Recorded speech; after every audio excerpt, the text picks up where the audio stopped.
Sud Radio Berkov dans tous ses états. Le face-à-face. Et pour le face-à-face du jour, Laurent Oberton, bonjour. Bonjour. Vous êtes journaliste, romancier et essayiste et auteur de Guérilla 3, le dernier combat aux éditions Magnus. Bienvenue. Merci beaucoup. Laurent Oberton, alors effectivement, je le sors, ce bouquin. Vous voyez, quand j'entends le mot Oberton, je sors ma guérilla. Voilà, le tome 3. Le tome 3 qui vient de paraître, qui paraît ces jours-ci. Le dernier combat. Alors, c'est intéressant parce que vous avez été lanceur d'alerte depuis votre premier livre. Je le rappelle, je le dis, La France Orange Mécanique avait fait beaucoup de bruit, et plus que cela en son temps, c'était il y a 10 ans. Et puis, vous êtes aussi romancier, et depuis 6 ans pratiquement, vous avez écrit la Guérilla 1, Guérilla 2, puis des essais. Au fond, je voudrais qu'on rappelle un peu, parce qu'on va parler de Guérilla 3, qu'est-ce qui s'est passé après les chaos. Ça dure d'ailleurs exactement une semaine, de 27 jours à 34 jours, c'est ça, de 27e jour, 34e jour. Je parle de Guérilla 3. C'est une semaine, on va en parler assez longuement. Mais je voudrais qu'on rappelle un peu l'histoire pour ceux qui ne l'ont pas lu. Le 1 et le 2, il s'agissait de quoi exactement? Qu'est-ce qui s'est passé? Alors le 1, donc qui date de 2016, c'est une descente de police dans une cité sensible, comme il y en a plus ou moins tout le temps. Oui, j'aime beaucoup le mot sensible. Oui, bien évidemment, et celle-là est particulièrement émotive et sensible. Et les policiers tombent dans un guet-apens, là encore ça arrive, sauf que là, un policier panique, pète un plomb, et sort son arme et tire, et donc il y a plusieurs morts. Il se trouve qu'un des tués est de la famille d'un caïd local important. Et donc, la cité s'embrase. Par contagion, les beaucoup autres... plus que 2005. C'est 2005 à la puissance 1000. Exactement, 2005 au carré. Ouais. L'État est dépassé. Les médias sont toujours dans leur même logique, pas d'amalgame, etc. Et l'État n'a pas de réponse à apporter à un tel phénomène, puisqu'il est convenu de dire que oui, mais c'est pas leur faute, ce sont des malheureux, enfin, cette révolte est légitime, etc.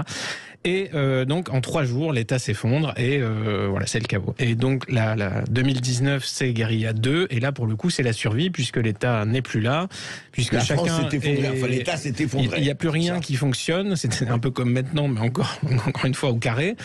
Là, le col roulé ne suffit plus, il n'y a plus d'électricité, il n'y a plus de chauffage, c'est terminé, et chacun lutte pour survivre. Ah oui, c'est pour bientôt, ça, électricité, chauffage. Hein, ça se rapproche très dangeusement, et donc là, donc le dernier volume. Et là, c'est le chaos. C'est le chaos, et on essaie de sauver ce qui peut l'être. Il y a un État renaissant, il y a des mafias, il y a des gangs, il y a des califats, et c'est encore un petit peu en mode chacun pour soi. Et voilà, tous mes personnages archétypaux doivent se débattre face à tout ça. Et alors, donc, on arrive au 3, et au 3, effectivement, il y a un nouveau pouvoir, il y a effectivement la France archipélisée, mais plus archipélisée que jamais. Il y a un côté, quand même, dès le début, moi, je veux dire, ce à quoi ça m'a fait penser, c'est Mad Max. Il y a un côté Mad Max à la française dans ce que vous avez fait, Laurent Oberton. C'est vrai, oui, c'est vrai, parce que il y a cette idée que les énergies qui jusque-là allaient de soi, personne ne se demandait trop, on voyait bien que les prix fluctuaient, mais bon, il y a de l'essence dans les pompes, il y a du courant quand on allume l'écran. Et là, d'un coup, on se rend compte de la valeur en fait de cette énergie qui est la base de toute économie, de toute vie humaine. On est totalement dépendant de cette énergie. L'économie, c'est l'énergie. Exactement. Transformée. Citons Charles Gave, qui est brillant à ce sujet et qui le répète assez souvent. Malheureusement, il n'est pas entendu. Et oui, du coup, on a des affrontements pour finalement des ressources primaires qui étaient jusque-là abondantes et qui deviennent rares et qui retrouvent leur valeur initiale. Ça remet un petit peu à zéro l'échelle des valeurs aussi. Mais est-ce que ce n'est pas quelque part, je me rappelle d'un livre de l'essayiste italien Roberto Vacca, c'est très ancien, et il avait un titre prémonitoire, ou pas, Demain le Moyen-Âge. Alors sans dire, on ne va pas parler du Moyen-Âge, c'est aussi une civilisation qui n'avait pas que le chaos. Mais ce côté, cette situation chaotique, alors vous en parlez dans ce livre, effectivement, c'est après le chaos, les choses se reconstruisent. Et alors, il y a un nouveau président qui s'appelle Escar. Et ne me faites pas dire que vous n'avez pas pensé à Giscard. Franchement, Laurent Berton, c'est par hasard ça que le président s'appelle Escar? Franchement, je pensais pas spécialement à Giscard. Ouais. Giscard, pour moi, a souvent été un petit peu exagérément attaqué sur ses intentions, parce qu'il a réellement essayé de faire des choses qui aujourd'hui seraient perçues comme oulala, les heures sombres, etc. Mais il n'a pas pu parce qu'il avait l'inertie de l'administration face à lui, et il a sans doute été faible aussi.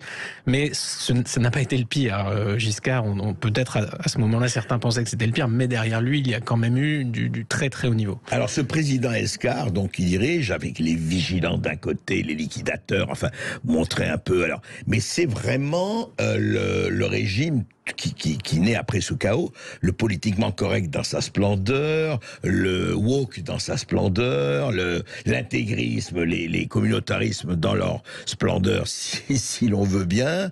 Et au fond, c'est quelque chose, vous dites que ces gens qui essaient de manier une doxa à leur manière ont pris le pouvoir. Oui, ils le défendent fermement, et c'est exactement la situation actuelle, sauf qu'elle est, encore une fois, les curseurs sont poussés à leur extrémité. Que les vigilants sont encore plus agressifs, encore plus...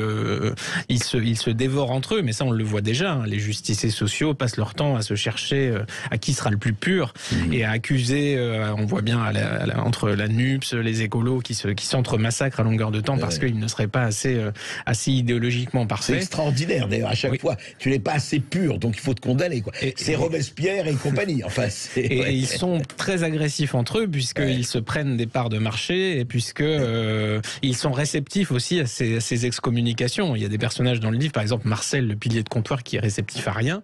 Lui, on peut toujours lui dire, mais attention, tu fais le jeu d'eux, ou lui faire des triangles avec les doigts, il s'en foutra complètement. Par contre, les citoyens réceptifs, ceux qui ont à perdre, ceux qui ont un niveau social important, eux vont se conformer à ces menaces. Ils vont prendre sur eux, et ils vont suivre un petit peu le mouvement. Ils vont renoncer au courage. Oui, en fait, Laurent Berton, vous grossissez des tendances qui sont déjà là. Vous êtes romancier là-dessus, et vous montrez un peu par l'absurdité de tout cela quand on arrive à la caricature la plus totale, quoi. C'est exactement le travail d'anticipation, c'est de caricaturer une situation. Mais le problème étant qu'elle se caricature elle-même rapidement. Et si j'avais mis dans ce roman Sandrine Rousseau ou Bruno Le Maire avec son col roulé, on m'aurait dit exagère, c'est pas possible, ça n'aura pas lieu. Mais si, ça a lieu, et c'est très difficile de suivre le mouvement. Eh bien, on en reparle tout de suite, après oui, on revient dans quelques instants, et on attend bien sûr vos appels au 0826 300 300. Est-ce que vous souhaiteriez que la saga d'Oberton soit par exemple interprétée au cinéma? Voilà, dites-nous. Est-ce que vous êtes dégoûté que ça se finisse au numéro 3? Dites-nous. À tout de suite sur Sud Radio. Les Français parlent au français. Je n'aime pas la blanquette de veau. Je n'aime pas la blanquette de veau. Sud Radio Berkov dans tous ses états. Nous venons d'apprendre qu'Annie Ernaux, l'écrivain française Annie Ernaux, vient d'avoir le prix Nobel de littérature. C'est bien fait pour elle. Revenons à Guérilla. Alors, vous avez des personnages archétypes qui sont là, Laurent Berton. C'est vraiment très intéressant. Donc, il y a ce président Escar, le Buvard, monsieur Buvard de la DGSI. On lui dit, il faut qu'on retrouve Vincent Gite. Alors, que représente, qui c'est dans votre sens, cette saga Vincent Gite? Alors lui, c'est vraiment pour le coup l'archétype de la bête immonde, la fameuse. Elle est là, elle s'est incarnée. Oui. Et le mal, le fascisme, la réaction, etc. Celui qui ne veut pas, à aucun moment, céder, rentrer dans ce monde, ou alors s'il rentre dans ce monde, ce sera avec violence. C'est-à-dire pour l'exploser. Voilà, c'est un petit peu un Breivik. Il refuse tout en bloc. Et il ira sans massacrer, oui. Enfin, voilà, il ira si besoin à l'affrontement avec un nihiliste complet. Oui, avec l'État, et il sait quelque part que ce faisant, il va servir. Il va être l'idiot utile de ce régime, puisqu'il va incarner la menace, la fameuse, les heures sombres, et c'est celle avec laquelle on tient la population, avec laquelle on lui dit il faut bien voter parce que sinon il y a le risque. Et il va, ce faisant, être utilisé par le régime qui dira regardez, voilà quel camp choisissez-vous finalement? Celui d'un tueur fou, dégénéré, machin, ou nous? on peut vous protéger de ça et on peut pas vraiment, c'est pour montrer qu'on peut pas, quel que soit notre camp, nos décisions, nos actes, on peut pas échapper à jouer un rôle dans ce système. Dans ce système, oui. Et alors, justement, ce système, tel que vous le décrivez, parce que ça peut encore continuer, on voit très très bien, vous finissez, donc ça dure une semaine, hein, c'est bien ça. Oui. Le guérilla 3, séquence 3, ça dure une semaine entre la fin du chaos et on se dit ça y est, on peut sortir, on peut respirer, etc. Mais c'est instauré un véritable régime, allez, on peut le qualifier de fasciste ou d'autoritaire ou de dictatorial, voilà. Sous couvert de tolérance, etc. C'est ça. À la sud-américaine, mais avec en plus la morale progressiste supérieure qui sert à canaliser toute forme de révolte et à tenir un petit peu les colères, un petit peu comme aujourd'hui. Hein. Aujourd'hui, on voit bien, dès qu'on a un mouvement social qui prend de l'ampleur, on va tout de suite l'accuser d'être du mauvais côté, du côté du complot, du mal, de l'extrême. Voire gilet jaune. Gilet jaune, exactement. Et ça permet c'est vraiment une technique de contrôle social primitive, mais qui fonctionne. Aujourd'hui, on a beaucoup plus peur de cette menace d'excommunication sociale que d'être jeté en prison ou de payer une amende ou que sais-je encore. Nous sommes des créatures domestiques et nous avons peur pour notre réputation. C'est avant tout comme ça. C'est pour ça que fonctionne ce chantage à l'extrême droite, alors qu'on parle de sécurité, on parle d'immigration, qui sont des sujets qui n'ont pas forcément à avoir une couleur politique.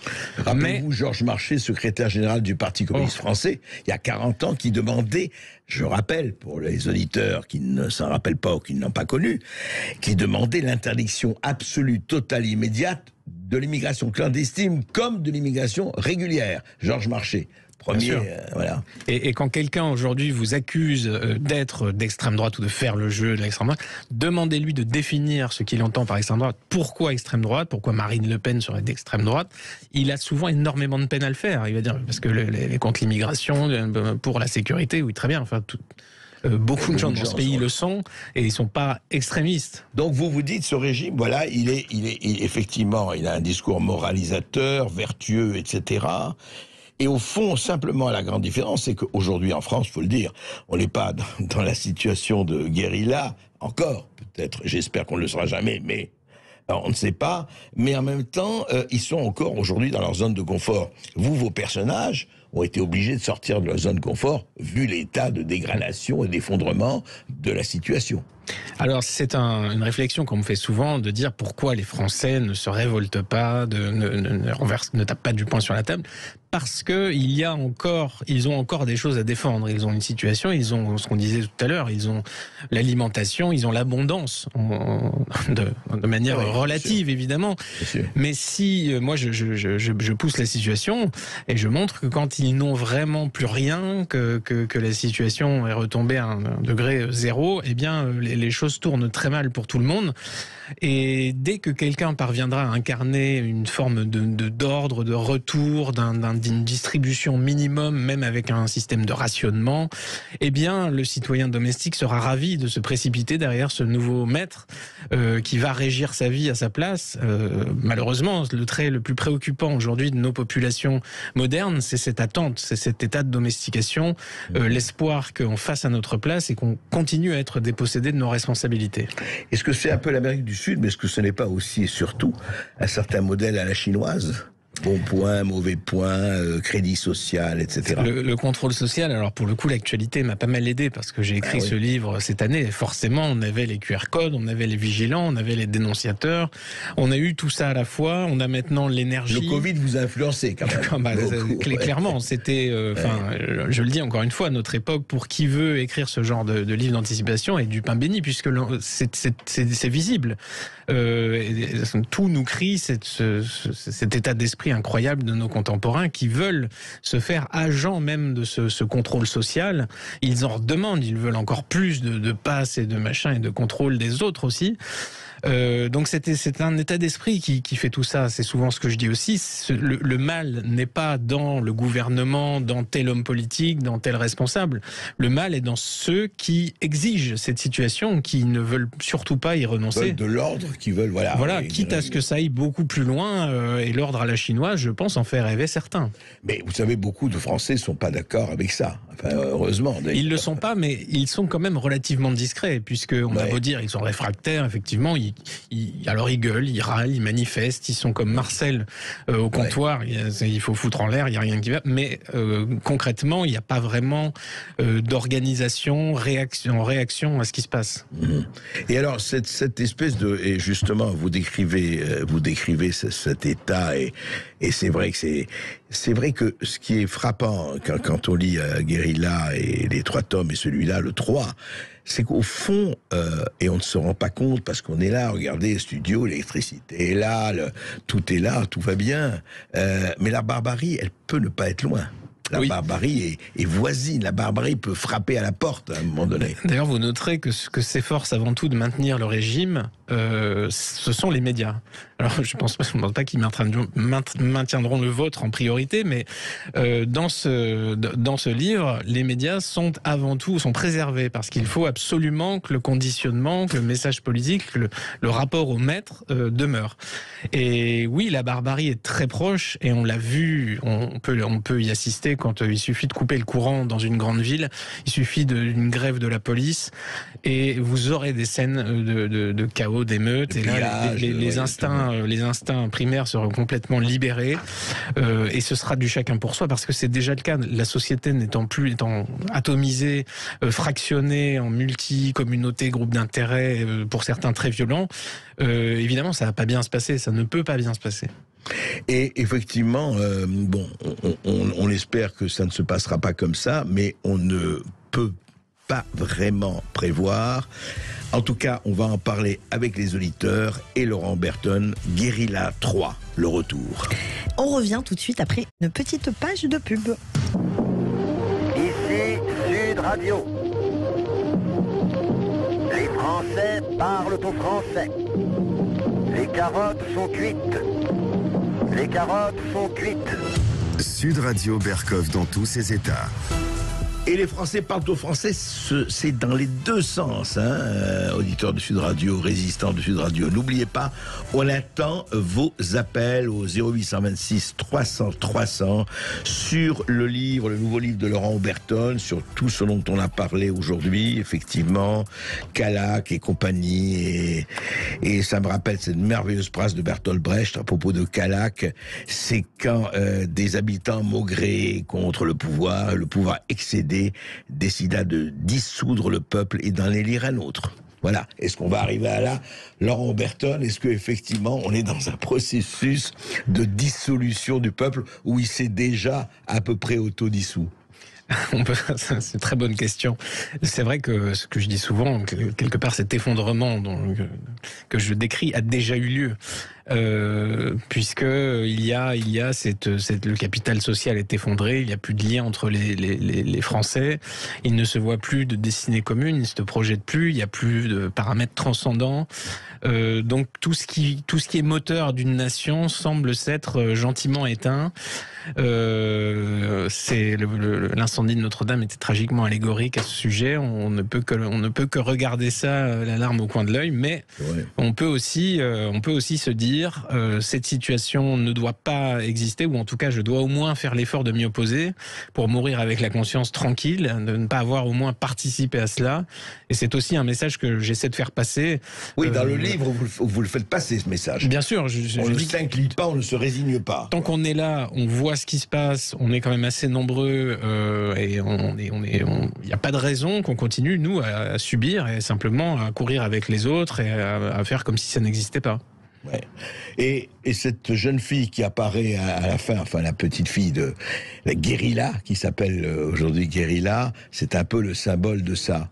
Et en fond, mais votre saga, elle peut ne jamais s'arrêter aussi. Je veux dire, vous êtes au 3, vous allez peut-être faire le 4. C'est un peu l'histoire du pays, c'est que oui, peut-être que ça peut durer encore très longtemps, qu'il y aura des rebondissements complètement imprévisibles, que les habitants vont sur les cendres de notre pays participer à sa renaissance, Oui. ou alors que tout va s'éteindre, qu'on va devenir complètement autre chose, que le nom France lui-même ne sera plus qu'un souvenir, comme disait Bossuet, qui n'aura de nom dans aucune langue, je ne sais pas.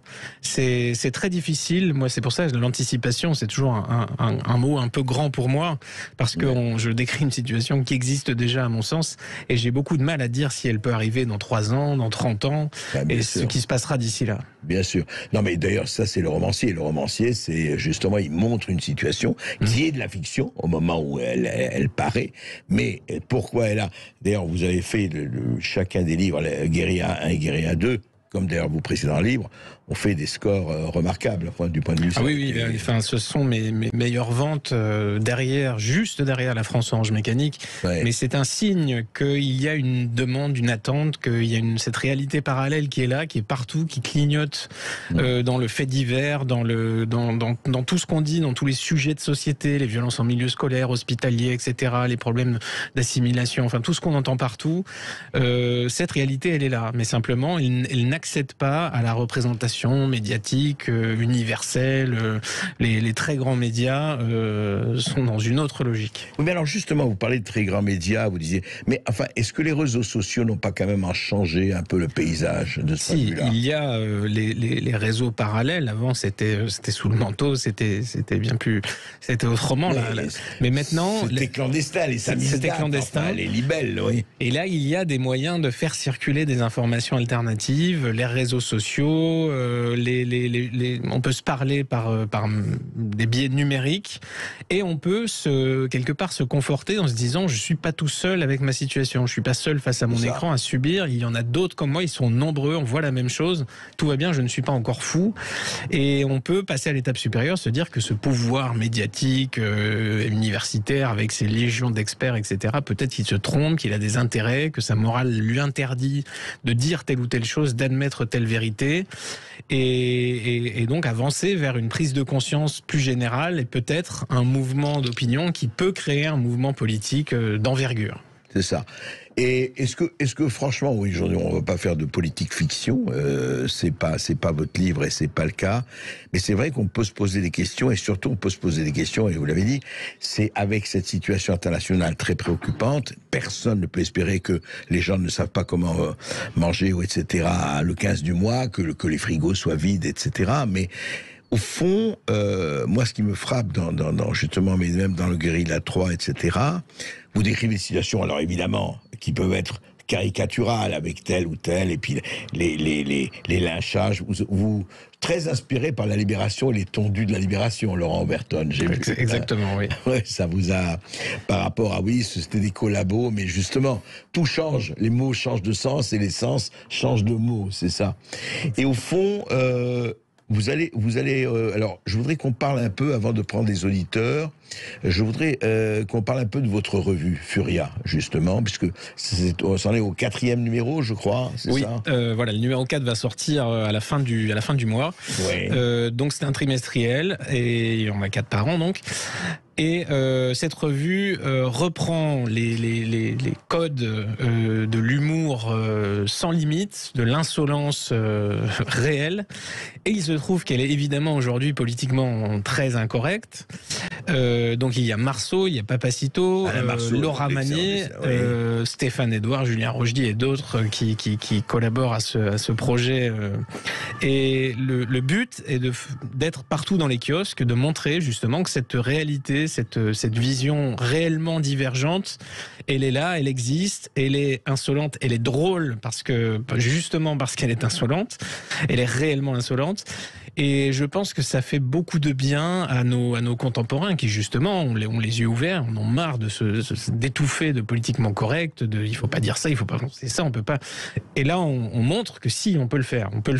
Peut-être qu'il y aura certains risques judiciaires pour la directrice de publication, c'est une chose, mais franchement, vous ne vous censurez pas du tout. On assume on assume de prendre des risques, évidemment. On sait bien qu'on ne va pas non plus se suicider en public. politique et couler notre revue.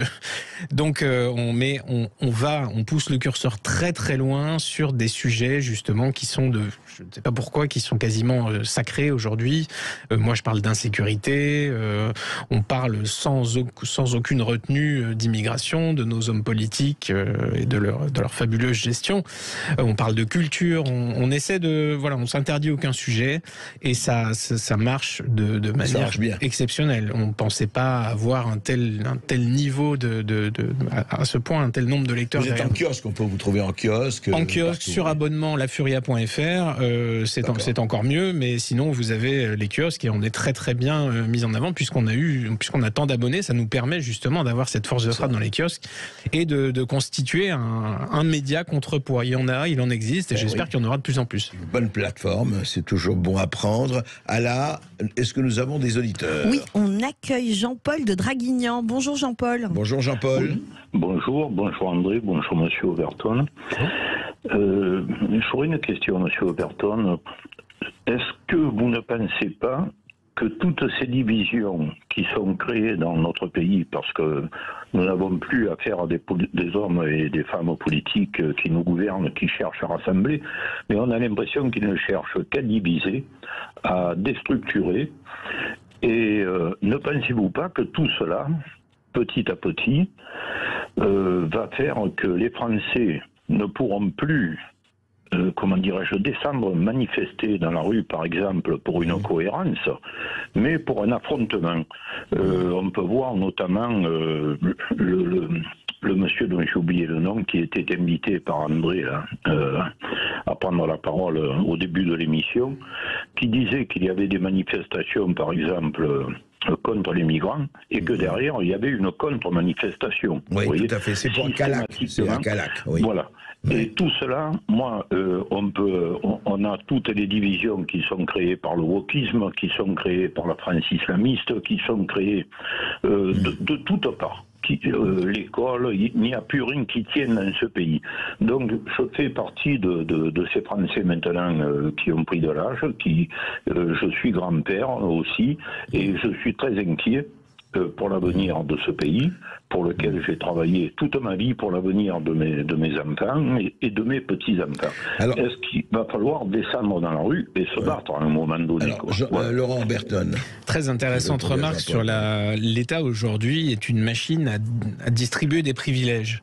Il va choisir les retraités, les enseignants, il va choisir des groupes d'intérêts constitués et il va donner ici, etc. Et ce faisant, et il va bien profiter de ces divisions et tout le monde va se tourner vers lui en disant oui mais lui il a eu et moi je veux aussi et qu'est-ce que vous allez faire pour... Et c'est toute l'histoire des campagnes présidentielles récentes, que comptez-vous faire pour tel ou tel Et l'État s'est rendu de cette façon totalement omniprésent, omnipotent dans les débats et on a toujours tendance à se tourner vers lui, que ce soit pour se plaindre ou pour se féliciter, c'est toujours lui le grand maître de nos vies. Voilà, que fait l'État donc évidemment ça crée des mouvements sociaux, des manifestations, mais elles sont toujours là pour demander plus d'État et plus de considération. Sauf qu'à un moment, il y a un principe de réalité.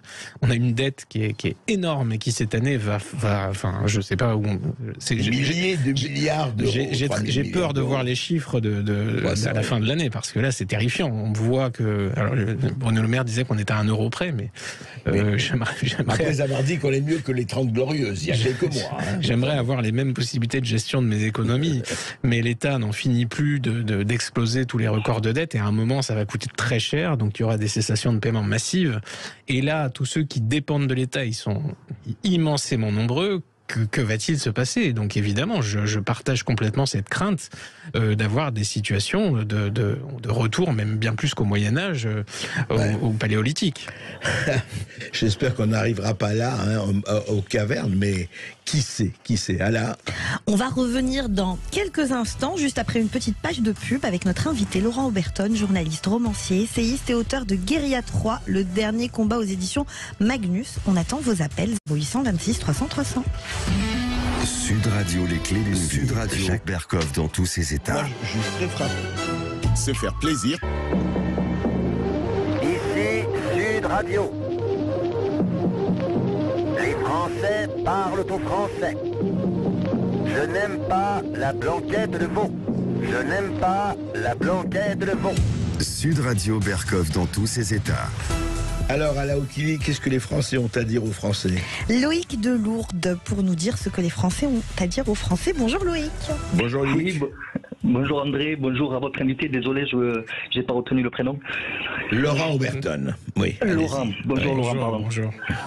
Ouais, non, c'était pour rebondir un peu sur l'auditeur là qui vient de parler. Oui.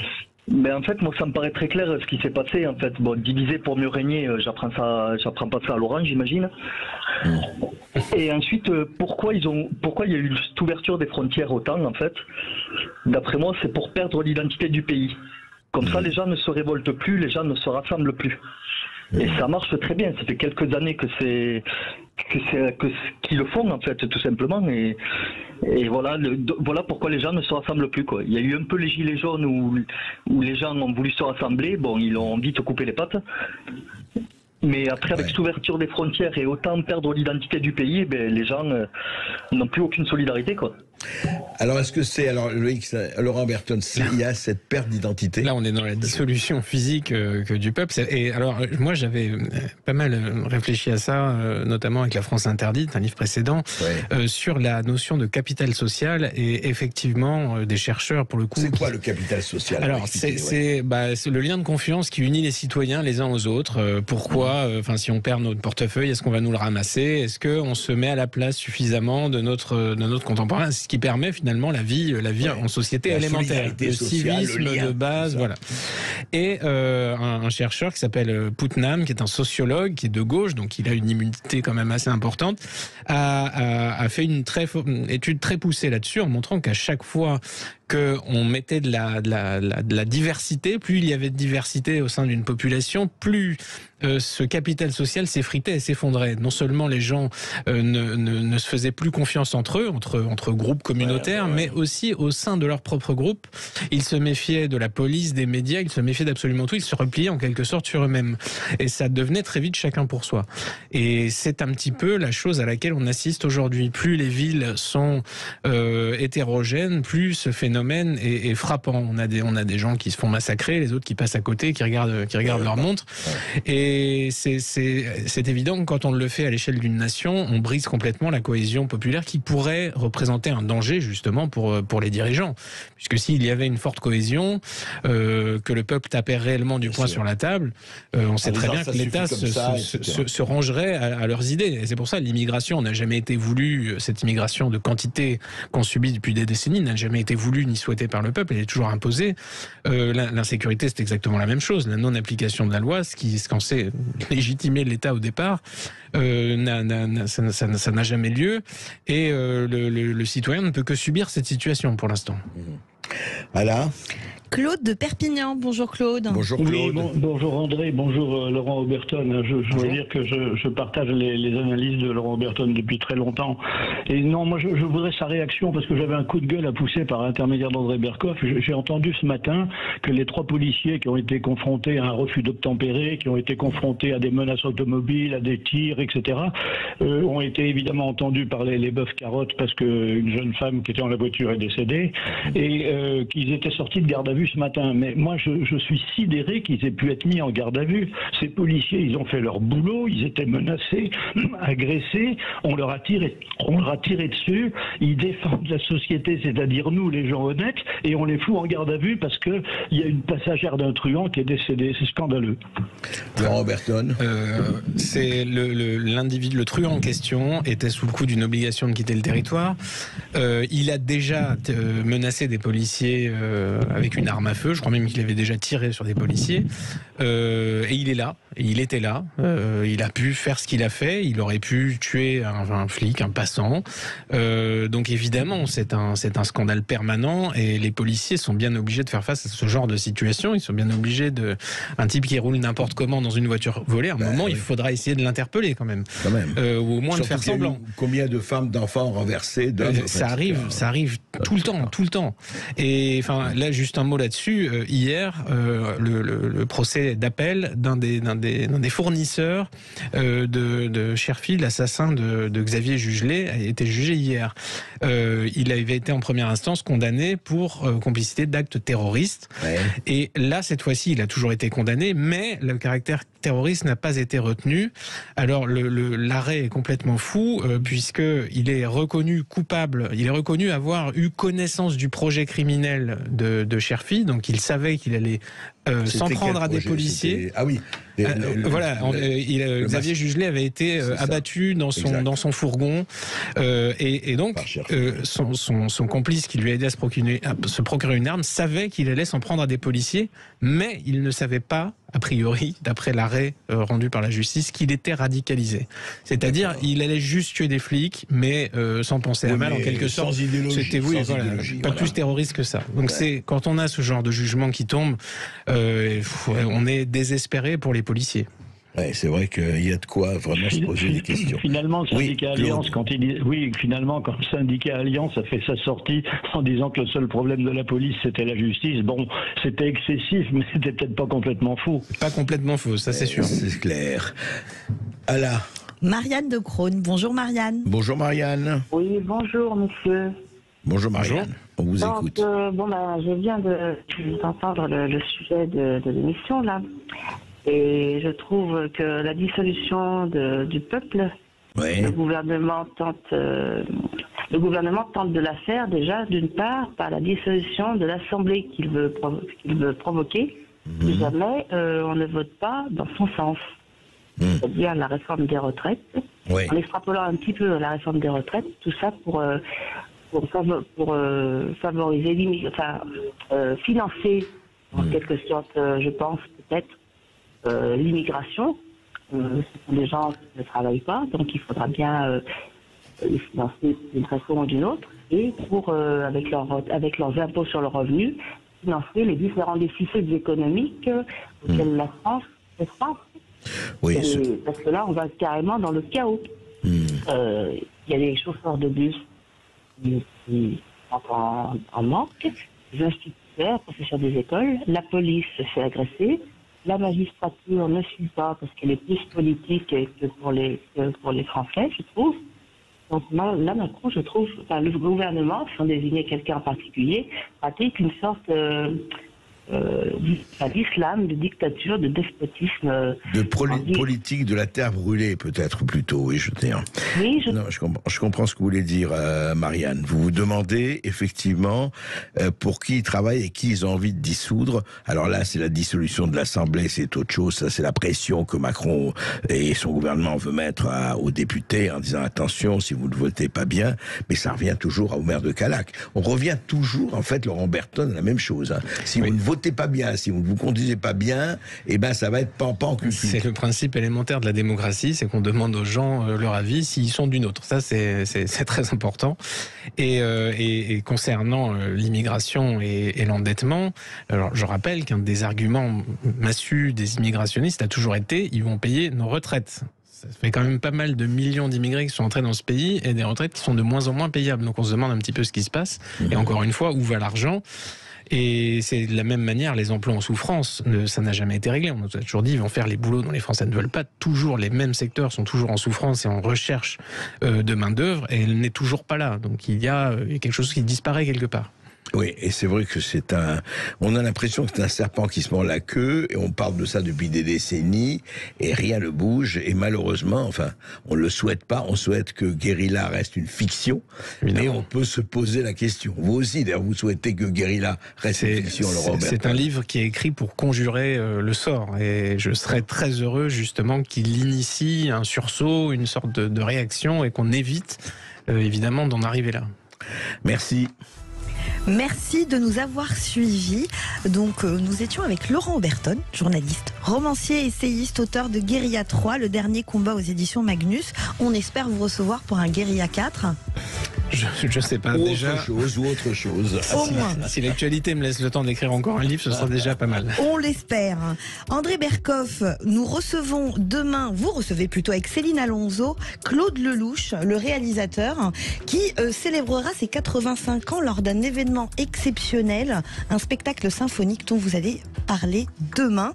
Et l'info continue avec Brigitte Lahaie, son invité Yvon Dallaire vous parlera couple et harmonie de couple pour mieux se comprendre malgré les différences évidentes entre hommes et femmes.